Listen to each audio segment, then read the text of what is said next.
আরিফ আছেন ঢাকা রাজপথে তিনি আছেন। জানাবেন সেখানে আইনশৃঙ্খলা বাহিনী কেমন দেখছেন। আরিফ, আপনার পিছনে দেখে বোঝা যাচ্ছে যে একটা ছুটির আমেজ শুরু হয়ে গেছে। গাড়ি ঘোড়া কম, সচরাচর ঢাকার এমন চিত্র নয় এটি।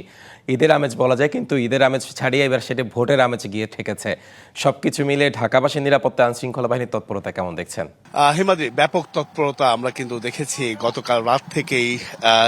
সেটা আমরা দেখেছি সেনাবাহিনী সদস্যের পাশাপাশি বিভিন্ন আইন শৃঙ্খলা বাহিনীর সদস্যরা তারা কিন্তু ব্যাপক তৎপর রয়েছেন।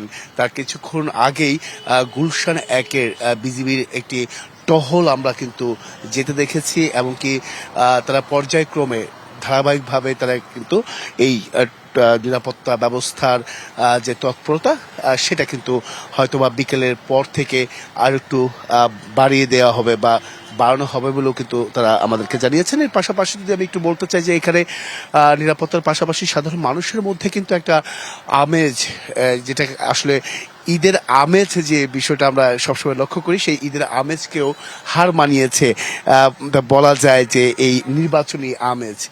সেটার যদি আমি একটু বলি বা দেখানোর চেষ্টা করি, সেই চিত্রটা গুলশানের এই কর্মব্যস্ত যে জায়গাটা, আমরা মোড়টায় চত্বরটায় দাঁড়িয়ে আছি, সেখানে কিন্তু যানবাহনের চাপ থাকে, সাধারণ মানুষের চাপ থাকে, পথচারী সহ বিভিন্ন শ্রেণী পেশা মানুষের কিন্তু এখানে চাপ সবসময় আমরা দেখে আসছি। কিন্তু এই নির্বাচনকে কেন্দ্র করে সবাই কিন্তু পরিবার সহ সবাই কিন্তু প্রায় বলা যায় তারা কিন্তু গ্রামে চলে গেছেন, এমনকি নিজের প্রার্থী, পছন্দের প্রার্থীকে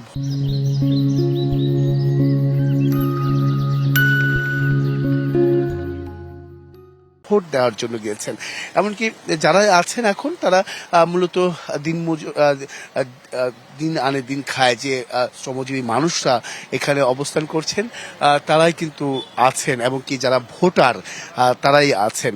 আর সেক্ষেত্রে বলা যায় যে যানবাহনের সংখ্যাটা একেবারেই নেই, যানবাহনের চাপ একেবারেই নেই, পাশাপাশি মোটরসাইকেলের সংখ্যা একেবারেই নেই, এমনকি সিএনজি 2-1টি চলছে, পাশাপাশি রিক্সাও চলছে।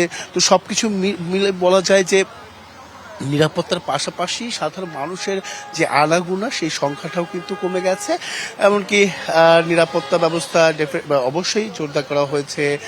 সাধারণ মানুষ বা ভোটার তারা কিন্তু বলছেন যে আগামীকাল আসলে অপেক্ষায় আছেন কখন তারা ভোট কেন্দ্রে গিয়ে নিজ প্রতীক বা পছন্দের প্রার্থীকে ভোট দিবেন, কখন ভোট দিবেন সেই অপেক্ষায় কিন্তু সাধারণ ভোটাররা অপেক্ষায় আছেন বলা যায়। তো এই ছিল হিমাদ্রি এখান থেকে সবশেষ। হিমাদ্রি। আরিফ, ধন্যবাদ আপনাকে।